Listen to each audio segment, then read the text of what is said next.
আমরা শ্রাবণের লাস্ট সোমবারে সবাই কি সুন্দর কুচু কুচু করে কাপড় পরে আমরা মানে কাপড় পরবো না করে তারপরে ভালো করে একদম কাপড় টাপড় পরে সাজমোনা করে ঝুরু ঝুরু কানের পরে পায়ে আলতা পরে টুক পরে একদম টুকটুক করে চলে যেতে লাগলাম সবাই মিলে মন্দিরে।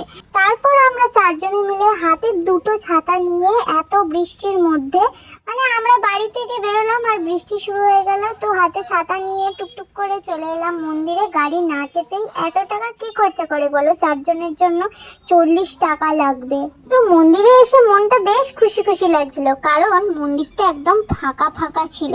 কিন্তু আমরা যাওয়ার পরে এত বৃষ্টিও শুরু হলো, তারপর থেকে লোক আসাও শুরু হয়ে গেল। ভাবছিলাম ফাঁকায় ফাঁকায় পুজো দেবো, কিন্তু না, আমরা যেতেই ভিড় হয়ে গেল। কি পানতি আমরা। তারপর আমার মা ভয়েতেই একদম তাড়াহুড়ো করে বাবার গলায় মালা পরিয়ে দিল, আমার দিদিও পরিয়ে দিল দেখো। আর আমি পিছনে লাইন দিয়ে দাঁড়িয়েছিলাম যাতে ওদের পরেই আমি দাঁড়াতে পারি। এই যে ওরা দাঁড়িয়ে দাঁড়িয়ে পুজো দিচ্ছিল, এতক্ষণ ধরে দাঁড়িয়ে আমার ভালো লাগছিল না, ওই জন্য আমি একটু বসে পড়েছি, বসে বসে পুজো দিচ্ছি।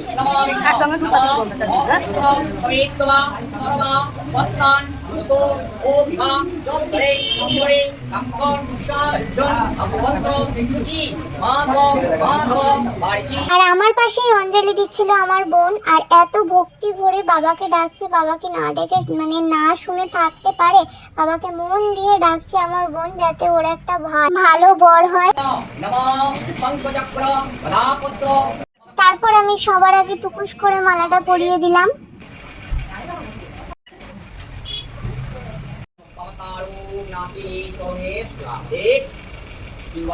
বাবার মাথায় নাম দাও।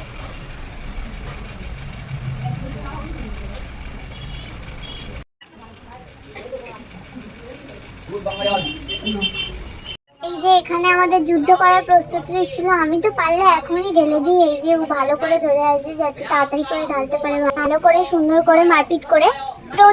প্রতিবার এই স্টেজটাতে গিয়ে আমার মনে হয় রেডি স্টেডি গো।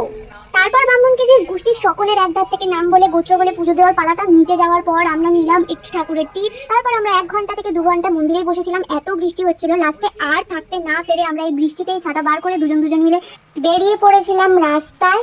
আর রাস্তায় দিদি আর রিপর্ণা যাচ্ছে কড়াই কিনতে, গিয়ে ঘুগনি আর লুচি খেতে। আর বাড়ি যাওয়ার জন্য 40 টাকা কিন্তু বাঁচাতে পারিনি দেখো।